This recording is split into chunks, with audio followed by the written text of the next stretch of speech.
গত ৩ বছরে কয়েকবার একাধিক প্রকল্প হাতে নিয়েও মশা নিধনে কার্যকর কিছু করতে পারেনি যশোর পৌরসভা। এতে সব ঋতুতেই মশার উপদ্রব আতঙ্কিত করে তুলছে শহরবাসীকে। জেলাতে ডেঙ্গুর প্রকোপ বেশি হলেও বরাদ্দের অভাবে আপাতত সমাধানের পথ দেখছেন না পৌর কর্তৃপক্ষ। সাধারণত এপ্রিল থেকে জুলাই 4 মাস তুলনামূলক বেশি থাকে মশার প্রকোপ। যশোরে গত 4 বছর ধরে শহর ও গ্রামে মশার উপদ্রব প্রকট হয়েছে। গ্রীষ্ম বর্ষাকালীন মশার উপদ্রব এখন সারা বছর।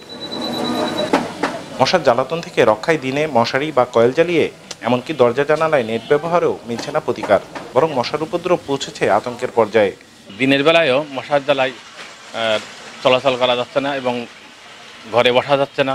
মশারি টাঙাইলেও সেই মশার কামড় খেতে গোলবও জ্বালাইতে, আর পৌরসভার থেকে কোনো রকম কোনো উদ্যোগ নেই মশা মারার। আমাদের মশক নিধন অভিযান শুরু হয় না যখন প্রতিদিন ডেঙ্গুতে আমরা দেখব কয়েকজন মানুষ মারা যাচ্ছে, তখন মশক নিধন অভিযানের জন্য আসলে একটা হইচই পড়ে যাবে।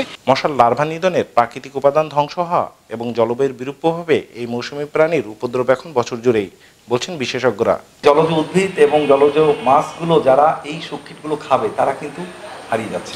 জলবায়ুর সাথে তারা কিন্তু অভ্যস্ত হয়ে যাচ্ছে এবং অভ্যস্ত হয়ে তাদের যে আবহাওয়াগুলো তাদেরকে শুট করার কথা না, তারা কিন্তু সেখানে অভ্যস্ত হয়ে যাচ্ছে।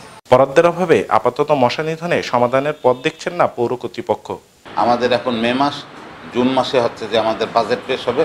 জুন মাসের বাজেটের পরে আমরা হচ্ছে যে এই মশা ক্রাশ প্রোগ্রামে আমরা নামবো। গত বছর যশোরে ডেঙ্গু আক্রান্ত হয়ে 11 জনের মৃত্যু হয়।